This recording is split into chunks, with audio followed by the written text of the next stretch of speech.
Let's do that. Let's move on. Let's do, tell you what, we're going to do Planes, Trains, and Automobiles next. And then All right, let's do it. Go back. Planes, Trains, and Automobiles, 1987. The tale of a man trying to make his way home to Chicago from New York by way of Wichita, St. Louis, and Morris. He's accompanied by a bumbling companion. Steve Martin stars as Neil Page, and John Candy stars as Del Griffith in this 1987 comedy from director John Hughes. So this is one of your favorite movies. One of my favorite movies. This is the first time I've ever seen this. So this is one of my favorite movies. My grandma, after the dinner was made on Thanksgiving, she had two movies that she would always put on. There was always some porch with football on, and then she's like, I'm putting these movies on. It was, the first movie was always Plane, Trains, and Automobiles, and the second movie was always Dumb and Dumber. So that was what my grandma had. Like, not a lot of people got to meet my grandma. Did you ever meet my grandma, Brenton? No, okay. I don't think so. I didn't think so either. So my grandma had a very funny, like, odd sense of humor. And for her to like these two movies, which are very slapstick, really hit with me. So I've seen Planes, Trains, and Automobiles literally since I can remember seeing movies on Thanksgiving. There may be that nostalgia thing. This is the nostalgia episode, but it still holds up. It really is. Yeah. It really is a nostalgia episode. And, I saw this movie 2 nights ago, and I was like, this movie still gets me. Like, it's still just as good as it was last year, and it was still as good to me 15 years ago. And it's probably in the top 3 or 4 in the movie I've seen the most times. Yeah. What did you think, Brendan? Now you're first time viewer. So yeah.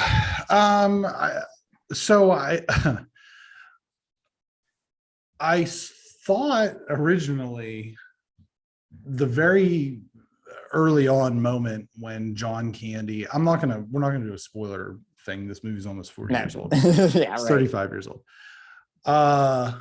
When Steve Martin tries to track down the cab and he opens the door and John Candy looks at him like this, I was like, I'm in for something here. But I've never really liked Steve Martin. Really? Yeah. And so I'll be honest, I couldn't get this out of my head. Was this movie, it's of the time, obviously. Sure. So it kept giving me vacation vibes. Like, Christmas vacation, Vegas vacation, Euro vacation.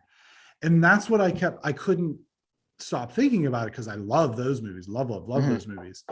I kept thinking to myself, this almost would maybe just for me personally, and I recognize this is a me problem, right? This maybe to me would have been better if Neil had just been Clark Griswold and it would have been Chevy Chase. Changed nothing about like the different movements of the movie in the various different Going home parts. to Chicago makes sense. Going home to Chicago, the whole 9. Changed nothing other than the fact that instead of Steve Martin, it's Chevy Chase and the character is just Clark Griswold. But with that being said, there's some very funny moments in this movie. I would say to me personally, the funniest moment is when they have the rental car and John Candy can't get his park off. Yes. And he's, flicked the cigarette and it goes in the back and then the car catches on fire and so on and so forth. You can see a lot of movies like Due Date, Identity Thief or Identity Theft, whatever that movie's called. You could probably even make the case that you can see a lot of The Hangover in this movie because you have this kind of like the straight man, which is Steve Martin, and then this sort of bumbling idiot sidekick, John Candy, very possibly one of the most underrated comedic movie actors of all time. Oh, yes. And I feel like without John Candy, you don't get Farley and you don't get Galifianakis because he was kind of the precursor to those guys.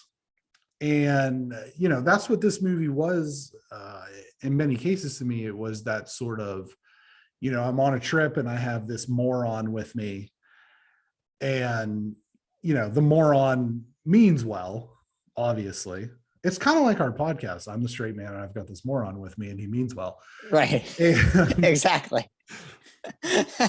But like, right. The end really gets you whenever he's like, what are you doing here? He's like, I'm homeless.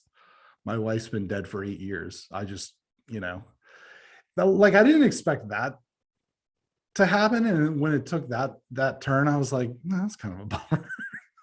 Right. It's this funny movie, and now it's just sad at the end. I think on that end, I've heard different things about like Chevy Chase, like what you said. And the thing is, was like, it was so hard to take Chevy Chase doing like the Christmas Vacation movies and then being a straight asshole, even though Chevy Chase was known as being that in real life. Right. He wasn't really that in those movies. Yeah. And like, so Steve Martin was kind of known as being an a-hole. And so to put him in a movie where he is the a-hole worked better on that day. And it's like, I guess that's fair. And then, like, if you don't like Steve Martin, it's kind of, or like, and you're thinking you're not like a fan of, that was kind of the idea of it. And you're falling into it. It's like, you're not supposed to like Steve Martin in this movie until you kind of do, until you're like, oh, like he's kind of an a-hole this entire time. And John Candy's just trying to be like, I mean, there's definitely parts about like, the thing I've always said is like, if you want to like show a kid how not to act, it's be John Candy. Like, don't put your sinks in, put your socks in a sink. Don't do all these other little things. But at the end of the day, just be good-hearted and all these things. And, he tries his best. And that's kind of the thing with this movie. And I think the reason that my grandma had these movies back to back, and I never thought about literally until we watched the other day, is they're just driving movies. Kind of. Dumb and Dumber and Planes, Trains, and Automobiles are like two guys in a car. Yeah. And stuff happens. And like the end and the beginning don't matter that much. It's really what happens in the middle. And it's like, it does, at the end of both those movies, it's kind of, Dumb and Dumber has a sad ending in a comical way.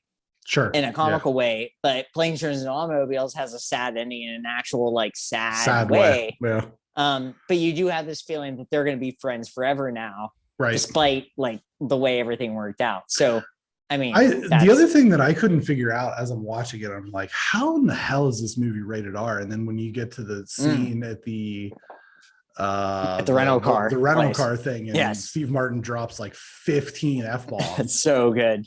It's just like, oh, that's why. Yeah. But no, I mean, I would say this is a solid watch. Like I said, I understand that this is a me problem with this Steve Martin block that sure. I mean, like, it's not your fault. It's not I'm not giving this like a don't watch this, it's a bad movie by any stretch. It's a funny movie. You know what I mean? The music was weird. That was the other thing. Well, it's John Hughes. And I will always say this is the thing. I really like John Hughes movies, and we watched most of 2 Home Alones last night. I always think the movie's weird in John Hughes movies. Yeah.